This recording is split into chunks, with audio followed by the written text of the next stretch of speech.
Okay. Another week of training, and you'll notice the much higher production quality now. And I can actually have my phone in my hands now, so I have notes when I speak, just in case I miss any. Didn't do any yaps last week just because I was tired. Didn't want to do anything, to be honest. But just had to put something out just to stay in the habit and everything. 1 week after the comp, I was just feeling mentally fatigued from going heavy a lot, feeling beat up physically, and so I took the last week just to chill out a bit. Nationals is 9 weeks away, quite a while. Even though it feels like it's ages away, but it's also not that far off. It's okay. We'll just take it week by week and see how we go from there. It is bright as a mother today, so if I'm squinting, that's why. So training this week, slowly starting to ramp back up again, which is good. I really needed that lighter week just to recover mentally, physically, make sure I'm not burning myself out, because being in peak shape for lifting heavy in weightlifting, it hurts. It's really hard. I'm not as sore as I was 3 weeks ago. 3 weeks ago I'm just forcing myself to get through it, to be honest. Forcing myself to make videos like these, forcing myself to edit, forcing myself to do just about everything, including work, including eating, stand up, all that stuff. It's being in peak shape is hard. This past week was pretty good. Slowly getting back into everything, learning how to use this camera. I got a DJI Pocket 3, I think that's the proper name. If I'm wrong, I'll probably just put it there. I'm actually putting a semblance of production quality into this now. I also just wanted it just so I can also have separation between a camera and my phone, because one, I'm running out of storage on my phone, and kind of want to not have that. Yeah, and it's really easy to transfer videos from the camera onto my phone through a download, or I can just get the micro SD card, just chuck it onto my computer. Nothing too special about this week in training. The most notable thing was yesterday's session, where I organized a pretty big group to come to Breakthrough Fitness, and we had a really good time. I did it for two reasons. One, two guys from House of Chaos are going to be competing at the Australian Fitness Expo next Saturday. So I figured they should get used to an environment that's similar in a way to the Fitness Expo. So if you've been to a weightlifting comp before, you'll know that when someone is lifting on the platform, it's like a library. While that's nice, going into a competition like the Fitness Expo, not everyone knows the weightlifting etiquette there. It's going to be a wide range of backgrounds within the fitness industry. So you have to be ready for that, because when you compete pretty often in weightlifting, just a slight noise can, there's so much I guess nerves and nerves, anxiety, all that stuff, all of that, and then a single noise like a baby crying or someone speaking at the wrong time, that can throw you off really bad. So you have to get used to that for putting it on a wider stage. If you treat the Fitness Expo like it's weightlifting, your expectations are in the wrong place. So it's a very different atmosphere to what it was. I was there last year with House of Chaos. One of the Steve from House of Chaos, he was competing at that competition, and it was a great time. He did really well. But the atmosphere was so different. It really puts into perspective how different, I guess, the culture of weightlifting is when it comes to competition. It can be scary and quite intimidating for newcomers to the sport. I feel like if you want to get newcomers into the sport, you gotta show your best while you're on stage when it's not just weightlifters or friends and family of weightlifters who are watching. You know, there could be passers-by who think, "Oh, that's sick. I want to try that."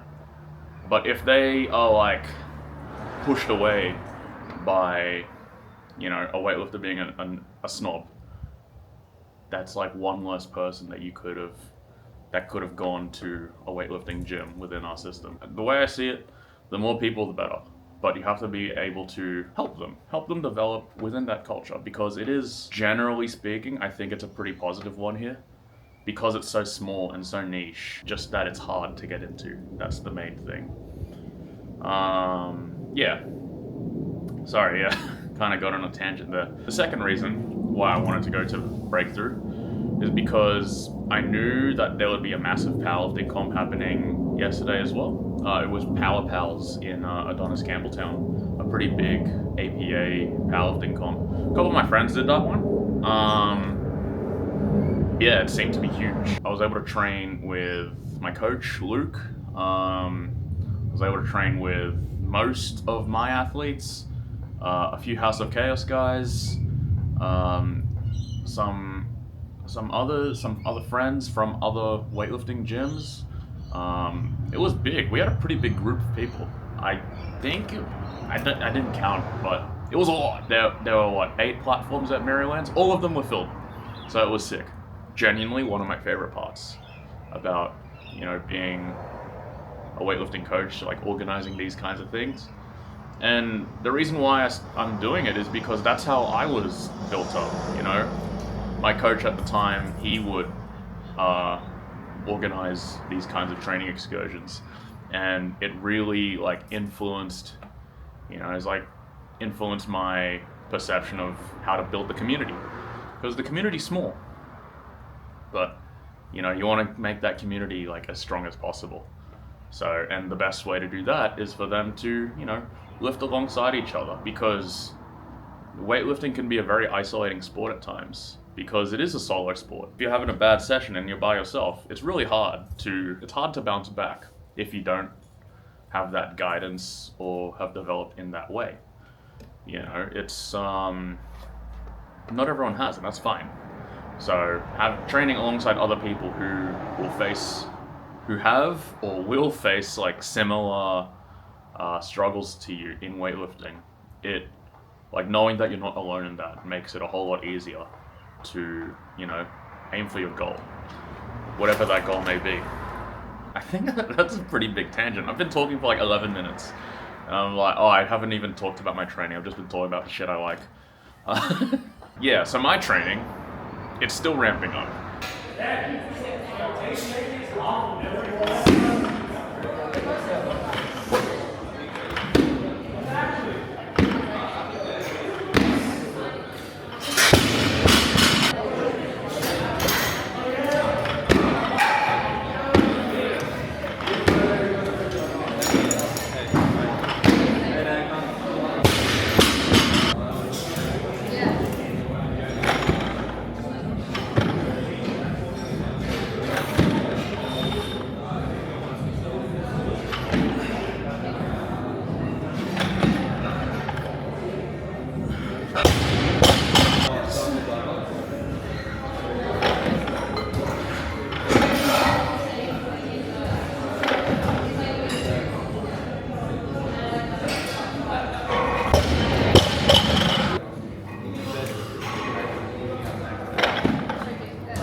some reason I thought it was sooner than that. Second. I thought it was sooner for that some reason. Nah.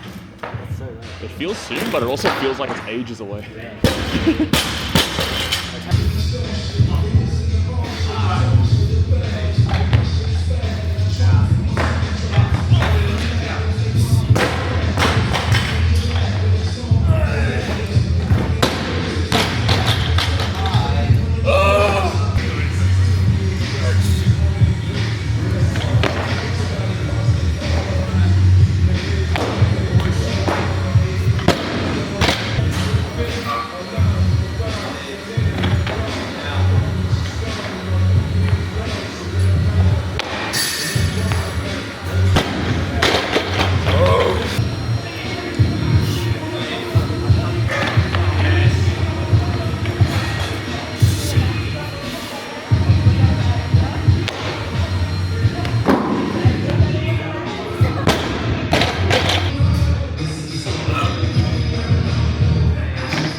So it kind of relates to my training as well. But you're not going to be in peak shape all the time because it hurts to be in peak shape all the time. You need that time away from it.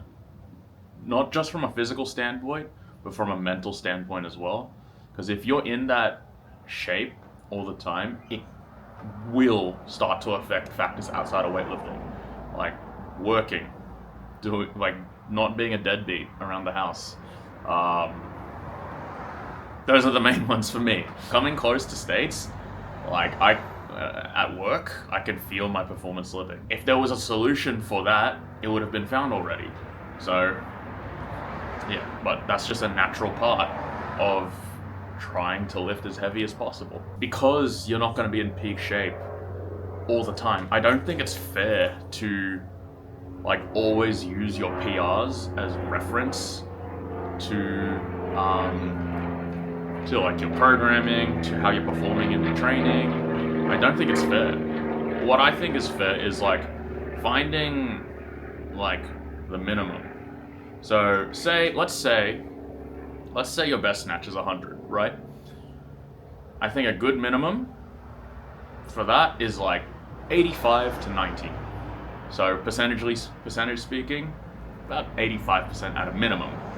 But depending on the programming and other factors in that current block of training, I think that that's a good baseline for what can I hit relative to 90%? What can I hit relative to 85%?